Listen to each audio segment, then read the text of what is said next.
Here is a tutorial on how to complete assignment number 5 for spreadsheet scenarios. So I've gone ahead and just went to this PC and I went to the drive with my name on it where you'll be saving everything. We're going to be saving everything for this module in our spreadsheet 1 folder. So I'm going to go ahead and click on that. And I've already gone ahead and created an assignment and I've named it assignment number 5 spreadsheet scenarios. And I'm just going to double click left to open that. Once I have that open, the first thing we're going to do is I should see that this will be fully open. So just a reminder for you to pull up both windows that you want open at the same time so you don't have to keep flipping back and forth. You're just going to click on Restore Down, and I left click and hold and then move that screen over to the far left side.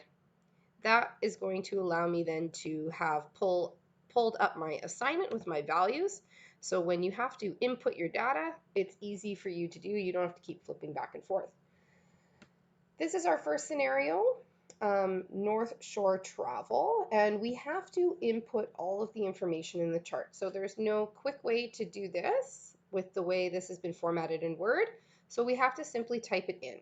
When you're inputting your information, make sure you take your time and you input the information into the appropriate cells. That's going to be important later on.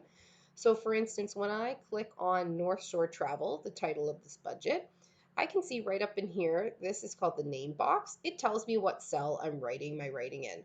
So that is what I want in here, is cell A1. And I noticed right away that I actually have a typo. So I'm just going to go ahead and correct that. So North Shore Travel is my title. Keep your formatting consistent. As you can see, the title is bold, as well as the title of every category. So expenses all the way to Q1 to 4. Your total should be bolded, and my font is consistent throughout, so I haven't changed my font.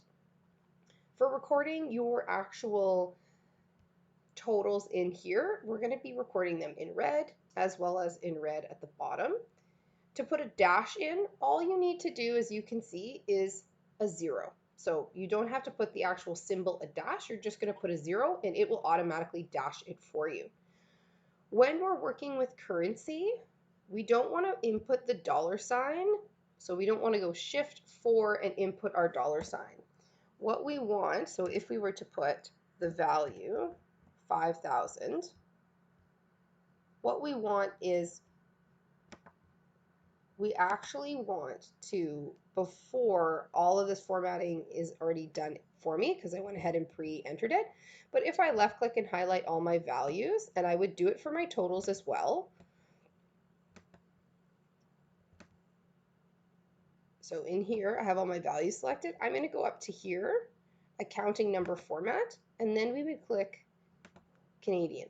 So it's done it for us, which is awesome. And that's what puts the $sign in. So you don't actually write in the $sign by clicking Shift and holding it down and pressing the number 4. You do not do that. You use this up here, accounting number format, in order to work with any currency. So now the assignment is asking us to summarize the total for our quarters all the way 1 to 4, as well as the total for every different type of expense. So when you're adding up a number of different cells, there is a pre-existing formula you can use. So when you add up a whole bunch of numbers together, we call that the sum. So in here, I can go ahead and start to write my formula. So every formula starts with an equal sign, and I'm going to go ahead and write the word sum. It pops up, there's lots of different options. The one we want here for today is, we're just going to double click on the first one, sum. Once I have that selected, I can then left click and drag over the values I want, and you only want to left click and drag over the values you want. So I wouldn't want to do this. It's going to give me a very different outcome. So make sure you're just highlighting the values you want for in your formula. It's gone ahead and done that, and the next step for you is to simply just press enter.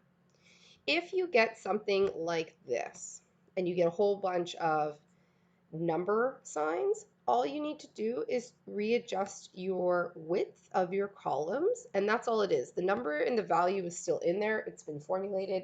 It's just too small of a pixel for Excel to read. You would do the same formula because we are figuring out a total, which is the sum for every quarter. So once again, every formula starts with an equal sign. Go ahead and type in sum, double click left, left click, and drag onto the values you want and press enter. So that is how you complete assignment scenario number 1, North Shore Travel. And before I forget, the last thing I want to show you is how to rename your sheets. So for instance, this is titled right now Sheet 1. It's as simple as putting your cursor over top of the sheet, right click, go to rename, and we're going to rename this North Shore Travel. Once it's renamed, just press enter, and you've completed scenario 1 for your spreadsheet scenarios.